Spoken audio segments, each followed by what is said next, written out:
I assume he probably took this movie because this is probably the closest opportunity he had to, kind of making his interpretation of the thing. Like, that's every horror director's dream. So what's the mission? To keep people from going in the gorge? No. You need to stop what's in the gorge from coming out. What the hell is that? The gorge is the door to hell. And we're standing guard at the gate.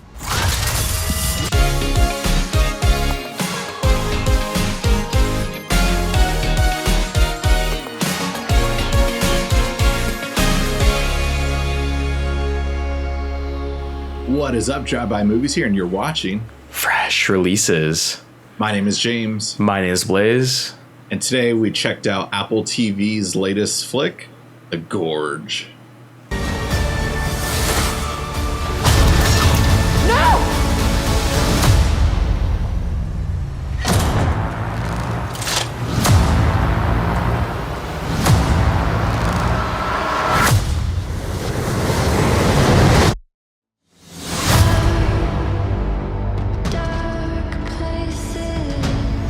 Scott Derrickson's The Gorge is about two highly trained operatives that become close after being sent to protect opposite sides of a mysterious gorge. When an evil emerges, they must work together to survive what lies within. So this was released, as you said, on Apple TV Plus, and it was a pretty big. I would say this is like kind of them stepping into that slight realm of blockbuster, higher end, budget movies that are action based. This definitely reminded me of another film that Amazon did a couple of years back called The Tomorrow War. And funny enough, it is written by the same exact writer. And like that movie, which I absolutely hated, I would say this fell along the same lines. I feel like they had all the pieces to, actors that I usually enjoy in most things, but this script was just all over the place, and I couldn't stand it. What'd you think of the film, James? I find this movie very peculiar because it's just weird. Why spend all this money for a direct-to-streaming movie? This movie is, by definition, we're kind of figuring out what qualifies, what feels like a streaming movie, and this kind of does, which surprises me with just like the casting choices we get, the director's choice we get. And Apple TV has released a lot of their movies in theaters simultaneously. I know I've read a lot of articles by like box office analysis who've kind of written off that Apple's movies that they put out have just been like some of the worst ideas ever and just had no return on investment for that. But for a movie like this is a movie that I feel like was intended to be seen in theaters, kind of have a fun time to watch. But this is like reminiscent, like harkens back to like a lot of people are bringing back how like Sony Marvel movies feel like those old 2000 superhero movies. This feels like those really high budget B movies like I Am Legend or I, Robot. Like, I don't mean to call out like Will Smith movies, but just like movies that call for a lot of special effects, but really terrible special effects, and still somehow have a big actor. Because this movie does have a fun premise, and I went into this completely blind. All I saw was the poster. I got the idea that it was a love movie, and I was like, well, Scott Derrickson involved, so there's got to be like some kind of sci-fi or horror angle to it. And when we got there, I was just like, this is the movie we got. Like, there's a lot of stuff I like about it, but overall it's not really good, or it's not a good movie though. I'd say it's just overall just like there's some good stuff, there's some bad stuff, but overall it's pretty bad. But yeah, it just wasn't for me, even though it had all the right parts to possibly be a great movie, I thought. Or maybe not a great movie, but at least a fun movie. Yeah, I have to say it was like exciting before even watching it. Like, I'm like, okay, this is an original sci-fi movie, and it seems like it has a decent budget. But then that was quickly squashed by just the fact that this writer already churned out another one of these types of movies, and that film was terrible. This isn't as bad as The Tomorrow War, but this is just not a good movie. I feel like the whole premise behind this movie also was just, what if Taylor Swift's music video for what was this the You Belong With Me music video, what if that was like an action movie? Because that's what this felt like. There's so many cheesy moments where they're like holding up like Sharpie signs to each other, and I was like, this is cringe, dude. It was beyond cringe. Also just the kind of like posts that they were in, these outposts, like were just filled with like random stuff. Like who's curating the stuff in the outposts? Like who shipped that in there and put it in there? And like, it's just, I don't know. There was a lot of funny stuff like that. But let's get to the gorge. When they actually descend into the gorge and kind of like meet up, a lot of that stuff just felt so derivative. Like we're seeing like these, it just felt like it was like we're seeing like all these story beats we've seen in other movies, and nothing about it actually did feel original. Yeah, I felt like Scott Derrickson, because I was trying to figure out why he would take a movie like this. Like, he has the Black Phone Part 2 coming out later this year. And just, you know, I understand why he probably wanted to get into a Marvel movie. But, you know, overall, whenever anyone brings up Scott Derrickson, they're probably thinking of, like, a horror director.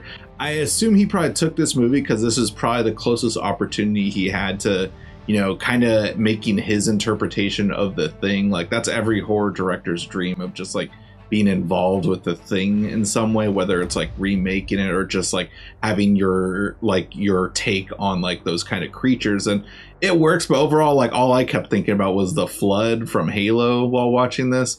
Just, it felt like I was watching like a Nazi zombie movie basically, but just with the flood overall. Because for the most part, like, I mean, I really like the setup.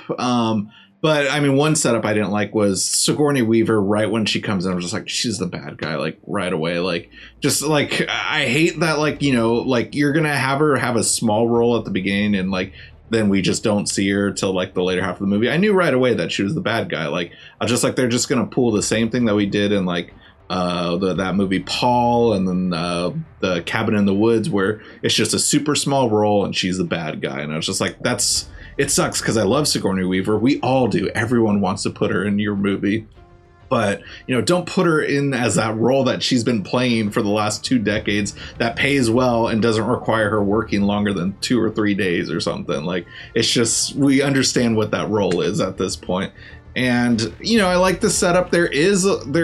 You know, I do sense the chemistry from across the way between these two, but it's just like, if you're going to hire the best snipers in the world for this, aren't you going to tell them what this mission is? Like, yeah, there's been no survivors for previously, but why would you put the very best then for someone who has such a, like, you know, disposable job? So there's a lot of questions like that I was asking throughout the movie.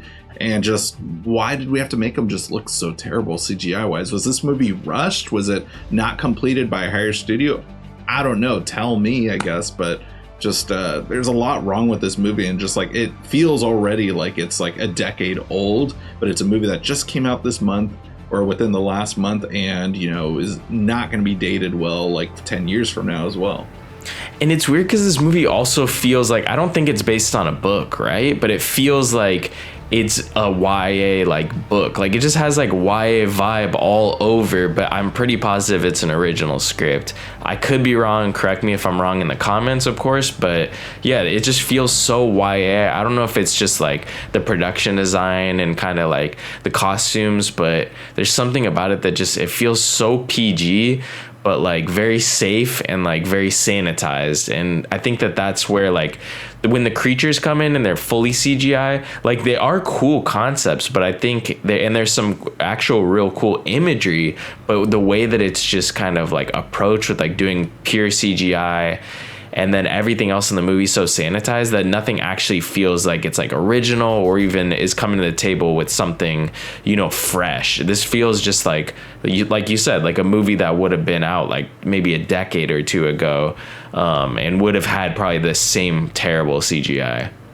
Right, absolutely. It's just like, you know, it's weird that like they kind of also are reminiscent of like Davy Jones's crew from the Pirates of the Caribbean movies. But, you know, here we are, that movie is like almost 20 years old. It might already be 20 years old, and the special effects in that are still some of the best I've ever seen. And just movies these days, just, you know, when I think of direct to streaming movies, like, I know we're in a setting now in a modern world where like everything's kind of shot with just like, you know, green screen rooms. Basically, they're all being shot back in studios with just a green screen stage behind them. That's the new way of doing it, and if it works well, great, and but like when we see it in a movie like this, it just looks so cheap overall. Like, of course I'd love to see grand production sets. I know that's not realistic. It makes sense to shoot shows like The Mandalorian that way, or shoot The Batman that way, because they were shooting during COVID.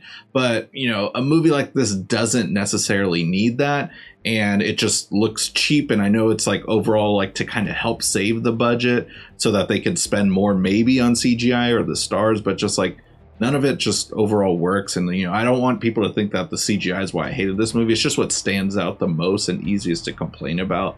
But yeah, there's nothing against Miles Teller or Anya Taylor-Joy. I thought they're fine and serviceable. It's just weird that I kind of find it weird that they took on this project overall, coming off of like Top Gun and Furiosa. I'm not sure if this was filmed simultaneously or in between or whatever, but just this movie feels off. I felt like there's a lot of right characteristics, but it feels like an Alan Smithy kind of movie. Yeah, and that's what's funny is I did actually, these are two actors that I like, but I do feel like both of them really didn't even bring their A game in this. Like, they were even felt like they were phoning in. I thought Anya Taylor-Joy's accent was terrible, and I feel like she's probably done that accent before or something similar, but this one just really stood out as bad, especially in like some of those scenes that seem like pickup shots, like in the beginning where it's like her and her dad. Like, that just seemed off, and I don't know if it was just the guy that they chose to even be her dad, but his accent felt like it was slipping too. Like, it was just this whole thing just felt like an absolute mess. And yeah, I kind of wish I had that time back. Yeah. Well, I mean, if the studio heads are smart, maybe they agreed with us for the most part, and just like, oh crap, we have this dud. Let's just release it in January, February on streaming. And maybe that's why we got it this way, because they knew it was a dud. Because that's our overall review. You know, are we right or wrong? Let us know in the comments down below. That's a great way to help support the show. You can also rent it through our Amazon affiliate link in our description box below.